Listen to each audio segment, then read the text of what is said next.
our next guest just gives me a little bit more juice. I feel like I'm running through the tunnel with him.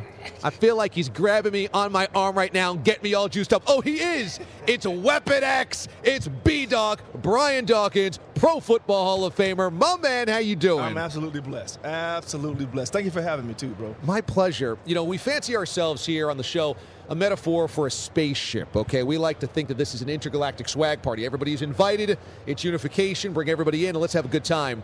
You have that creative mind as well, which is part of the way that Weapon X became your persona. Did you have that creative mind when you were a kid? Yeah, so that persona has always been a part of me. I've always had extra energy. I've always been a guy that was actually too emotional sometimes, even growing up. But to be able to now tunnel that or funnel that or focus that in the right way to be able to use that on game day like I did. And, you know, obviously I didn't call myself Weapon X. You know, I called myself Idiot Man for a while since I was an idiot on the field doing some of the stuff that I did. But, you know, I love Wolverine, and I forget, during the playoff run, one of the the TV station, kind of put two and two together. It put two and two together, and I became four, and I had a Weapon X locker, and I had my own locker. But to be able to now say that these are the things that Weapon X can do, Brian Dawkins can't do. And so I actually felt like I was turning into a different cat when I went on the football field. Could you shapeshift? Could you walk off the field and just leave the cape behind? Or was it sometimes that those two identities melded together in real life? No, because of my faith. Because of my faith, that's the primary source of my focus and my power is my faith.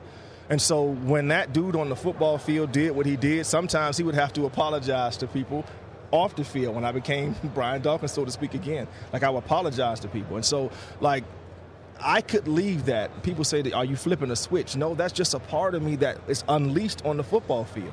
I enjoyed the game so much. I love to play it. I love to play it with my teammates. I love to do it. I had the ability to do it, and I was actually surprising myself with some of the things that I would do when I went back and watched film. So I was actually anxious to go back and see what I did on game day a lot of times. So if you have that much passion, that much drive, that much enthusiasm for something, I could leave it on the field, though. And matter of fact, it's not that I could, flip the switch back on. Like, I gave so much and I emptied my tank when it came to that dude. So when I came off, I was Brian Dawkins, the husband, the father, and so forth and so on. You played with passion, you played with fire, you played with fury. Are those characteristics you have in your personality in other things, yes, or was that all funneled into football? Yeah, so I can use that that dude, that person, if you will, still lives inside of me, right? And I can choose to use that when I see fit. So if I'm in a meeting, or I'm in even in a meeting, sometimes in a business meeting, if I'm feeling that thing, not let that dude all the way out. Now, obviously, I'm not going to be crawling around the table, but at the same time, the passion is going to be there. I'm going to let you know exactly what I'm feeling. I'm going to look you in your eye and I want you to feel what I'm saying. I don't want you to hear what I'm saying. And so that's when I do my motivational speeches, it's the same thing. I don't want people just to hear what I'm saying. I want you to feel what I'm saying, and I want my actions to be following those things up. I want you to see what I'm doing as well. Brian Dawkins is our guest here on the DA Show on CBS Sports Radio. I consider myself a passionate guy, especially about this show and about my work, and I take it really seriously. And sometimes throughout my career, it's been frustrating when I can't get that same passion out of the people that I work with, and I try to understand not everybody's wired like me. Is that a difficult thing for you in everyday life, let alone in football, when people didn't have the same fuel that you did? Well, it is a lot tougher being on this side of the football field, if you will.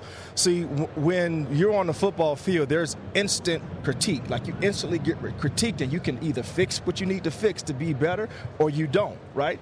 And so, like, when in the business setting, if I'm having a conversation with something, we need to fix something, sometimes it takes people a little longer to fix that thing. It's not just one practice. You don't have control over I do not covering have that wide receiver, that tight end. So what I have to do, and what I've done even as a player, is I control the controllables, the things in my life. The things that I can control, I make sure I'm on top of them. The things that I can't, I'm not going to put energy in. I'm not going to use wasted calories in my brain even, thinking about things that I can't control. That's asinine for me to do that.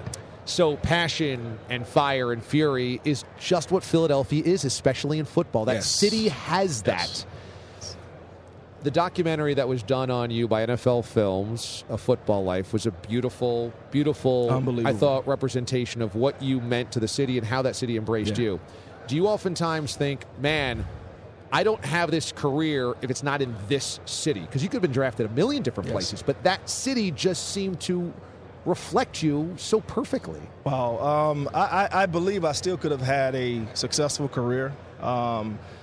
I just don't know if another city that I went to would have been so similar to me, if that makes sense. It's a good way to put it. Like, it was a reflection of your personality. Like, there's a dark side of me, and I understand that. I know that, and I embrace that. There's parts of me that are dark that I'm constantly working on so that darkness stays there, and some of it is the depression. That's always, that feeling, again, I call it the feeling. I call it the darkness. It's always there. So there's parts of me that I'm always making sure stays out of me, stays away from me as much as possible.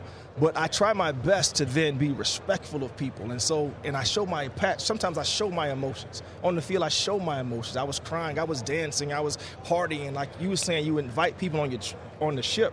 Like I was telling people, like, invite me to your party. Like if you he was over there right now, Hugh Douglas. If he makes a play, I run to him like I want to be invited to his party. Like, and I'll invite other people to my party. Like, let's get this party started. That's why I would be saying it on the football field. Yeah. Brian Dawkins joins us this morning here on the DA Show on CBS Sports Radio. And so thus, I feel like your connection to fans is just different. I think we just had somebody come up on the set and say, man, I'm an Eagles fan. I'm from Philadelphia. You have no idea how much you mean. I just think you have that bond with people. How rewarding is that to know that you walk tons of different places in your life, and those are the things that you get back? It is an amazing feeling. It's not something that I set out to do. It's not like I went out and say, hey, I want to make sure I connect with you. I was authentically me. And when I'm authentically me, people see that I care. And I think that's one of the things that Philadelphia Eagles fans, and I hope all of my teammates and all my coaches know as well, that I cared. I honestly and genuinely cared. That's why I didn't do some of the things that I could have done, off the field, that I went home and got my rest, that I was trying to eat right and doing everything that I can I can give you everything that I got on the football field. Everything. Not what I have left after I went partying and staying out, but I gave you everything that I had every freaking day. And so that's what I hope my fans and everybody recognize, that I genuinely care. You were not on the field last year in this game, but you're part of that organization, and you're part of the heartbeat of the Philadelphia Eagles. And so for them to finally bring home a championship to the city of Philadelphia, I know was rewarding for you. What has this year been like to revel in a championship for the Eagles? This has been unbelievable. I'm no longer working with the Eagles now as executive. The Lord has taken me into other areas, including the foundation. But to see that when it took a second to recognize after the ball hit the ground, when, the Hail Mary, the last play, that the game is over with. And I paused for a second. And the next thing that I did was drop to my knees and just was like, say thank you, crying, like snot bubbles crying too, not the pretty, sniffles. I'm talking about snot bubble, type of crying, because I knew what that meant to not just me. I knew what it meant to the doggone fans. Like I one of the things that has gripped me early in my career is when someone wrote me a letter. And they wrote me a letter, and my father was, a tough man, and he was telling me about some of the tough times he had with his dad. But the most important days and the most pleasant days was on Sunday, and he said his dad passed, and that his last request wasn't talking about family, wasn't talking about all the things that you need to do, son. It was like, make sure you bury me in Brian Dawkins' jersey. And so I'm like, man, that really made me really start reading letters even more in depth. I really began to pay attention and listen more about what's really going on with the fans in Philadelphia. So I really became a listener of what the pain that they had been going through for so many years, and and even the weather and some of the things that they have to deal with. And so I know if you're going through that week and it's gloomy outside all the time, and your only day that you have fun is on Sunday, and we go and stink it up, we're gonna boo you. Like I waited all week for you to come out here and do that. Now, so in my mind, I said that I'm going to give you reasons to cheer. I want you to cheer so you can pass that energy back to me on the field. And I'm going to go make a play, and I'm going to pass the energy right back to you. So we're going to be playing tennis the whole match with that energy. So that was my thought process. You talked about my mental aptitude and be able to think about things different. That's how I played on the game day. That's how once somebody made a play on offense, they scored a touchdown. In my mind, the crowd is hyped. They are ready for this energy to go to another level. Let me go make a play too. and then they pass the energy back to me once again, and we pass that energy back and forth. Amazing. Brian Dawkins joining us here on the show. You are working with Hunt Auctions. Yes. And we got a couple of items in front of us which are just so badass, which are just so cool. We got an Eagles helmet in front of us and a football as well. Hunt Auctions has some incredible pieces, don't they? Yes, they do, and these are two of those as well, those incredible pieces you're talking about. And so the football that you're going to be auctioning, that you can go out and try to bid on, is the football I actually scored the touchdown against the Texans. And they call it the quadrifecta. When I did all those different things, actually I did 5 things. Yeah. Everybody keeps leaving out the forced fumble that I caused. Nice. So I actually did 5 things. So you'll have those stats on here. Yeah. Game used, and then you'll have a practice used, I believe, helmet. Yeah. The actual helmet that I wore for some practice. You actually have some of the scuff marks still on the face mask of me making tackles, and I think some of the dirt still on the it really is on the chin strap. Yeah. And so 100% of those proceeds will go towards the Brian Dawkins Impact Foundation, and the premise of that foundation is to bless people with mentally, spiritually, and physically with increase, in particular single moms, and then also high school age kids that maybe need a little boost, a little extra to go into college, and even teaching on a middle school level some of the things that I believe that needs to be taught to let people see outside of their community and see hope. Hope is a powerful thing.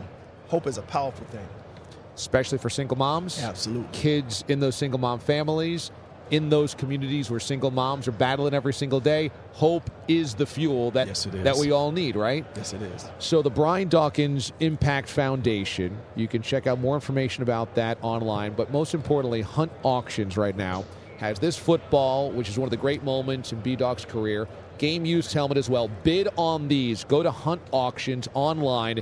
You can bid on these. They've got amazing stuff online. All types of Super Bowl stuff, football stuff, all types of NFL stuff. Reggie White collection is just all awesome. B-Dawk stuff will go to Brian Dawkins Impact Foundation, so make sure you check out those items specifically. And you can go to briandawkins.com as well.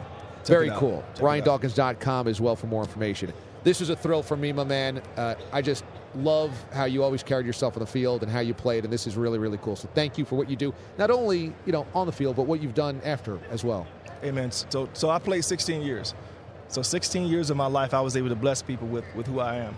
I will live hopefully longer than another 16 years, and I hope to be able to bless even more people on this side of the football than I did while playing. It's a great cause, right? Absolutely. It's a great motivator. Absolutely. To bless people on the other side of the football as well. Absolutely. Appreciate you. God bless you, brother.